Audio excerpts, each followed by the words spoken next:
سەرلەبەیانی ئەمڕۆ سێشەممە 28/1/2020 گفتوگۆیەکی کراوە لەبارەی خستنەڕووی راپۆرتی چاودێری و هەڵسەنگاندنی هەنگاوەکانی حکوومەتی هەرێمی کوردستان لە ماوەی 6 مانگی ڕابردوو بەڕێوەچوو.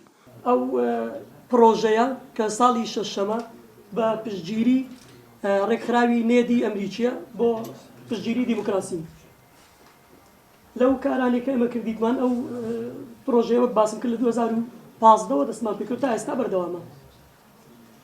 ئەو سێکتەرەکانی ئەو بوارانەی کە ئەمە ئیشی لەسەر دەکەین ئەوانی خوارەوە چاودێریکردنە بە دووادانچوونی کەسەکانی گەندەڵیە، چاودێری هەنگاوەکانی زاکزانزیە لە هەرێمی کوردستان بەگشتی، هەوڵدان بۆ بەهێزکردنی دامەزراوەکانی چاودێری، جێبەجێکردنی یاسای مافی، دەستکەوتنی زانیاری، پێگەیاندنی ڕاگەیاندنی گەنجان، ئامادەکردنی پرۆژە و ڕاستپاردەی چاکسازی بۆ سێکتەرە جیاوازەکان.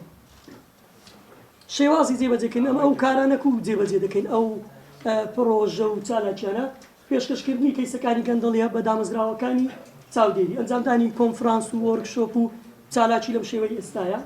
بە جۆرەی راپۆرتەکە 11 وەزارەت هەنگاویان ناوە بۆ چاکسازی کە لە راپۆرت 100 ڕۆژێکە خۆی ئاماژەی پێکراوە لەگەڵ دوو دەستە و فەرمانگەکە لەلاتان هەن کە ئێمە پێم وایە دەبێت ببوون 16 وەزارەت ڕێشوێنیان دەست پێ کردووە بە جۆرەی ئەو راپۆرتە 100 ڕۆژەکەی حکوومەت و هەروەها خاڵشتر کە پەیوەنددارە بە پڕکردنەوەی فۆرمی ئاشکراکردنی سامان تاوەکو ئێستا سەرۆکی ئەنجومەنی وەزیران و سێ وەزیر تاوەکو ئێستا فۆرمەکان پڕ نەکردوێتەوە ئەو بەڕێزانە کە وەزیرەکان تر زۆربیان فۆرمەکان پڕ کردوێتەوە کاتیش ماوە ینی بۆ تاوابوون ماوە یاسای بۆی کە ئەو فۆرمی داراییە پڕ بکرێتەوە.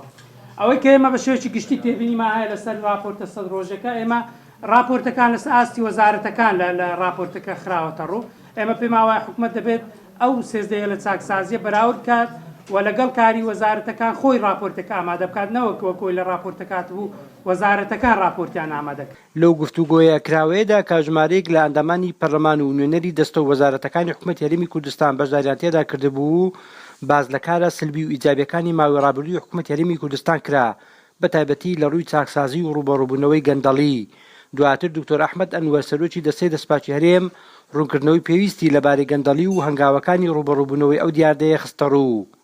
جیهانی ئێستا زیاتر گرنگی بە خۆپارێزی لە کەیسەکانی لە گەندەڵیدا بەڕاستی لە وڵاتانی ئێمە و وڵاتانی تریش یەکلایکردنەوەی کەیسەکان لە دادگاکان هەم قورسە هەم کاتێکی زۆری دەوێت. ڕەنگە بە تەجربەی خۆمان زیاتر لە 300 کەیسمان ڕوانی دادگاکان کردووە.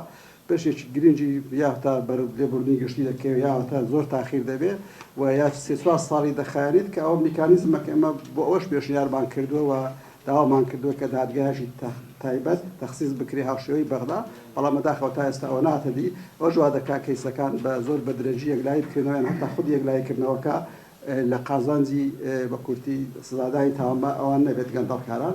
لە داهاتوودا ئێستا خەریکی راپۆرتی ساڵانی خۆمان دەرینە پەرلەمان بەدوایش راپۆرتێکی تایبەت لەسەر سەرجە بۆ کەیسانەی کە کەیسی گەورە هەم بە ژمارەی قەبارەی پارەکە هەم گەورەش بەوەی ئەو بەرپرسەکە جێڕای تێدا چی کراوە چەندی تێزاب ئاگەزاب نەگەیشتە چوکێکێک لە بابەتانەیەوە زۆر قسەی لەسەر دەکرێت کە حەقیشە. جێ ئاماژەیە هەڵسەنگاندنی هەنگاوەکانی کابینەی نوێمی حکوومەتی هەرێمی کوردستان لە کاتێکدایە لە ماوەی ڕابردوو یاسای چاکسازی لە پەرلەمانی کوردستان پەسەند کرا. بەشێک لە بەرپرسانی حکوومەتی هەرێم و پەرلەمانتارانیش ئاماژە بەوە دەکەن بۆ هەنگاوەکانی چاکسازی و ڕوبەڕووبوونەوەی گەندەڵی هەرێمی کوردستان پێویستی بە چەندین یاسا و هەنگاوی لەو جۆرە دەبێت. تا عەبدوڵڵا گەلی کوردستان هەولێر.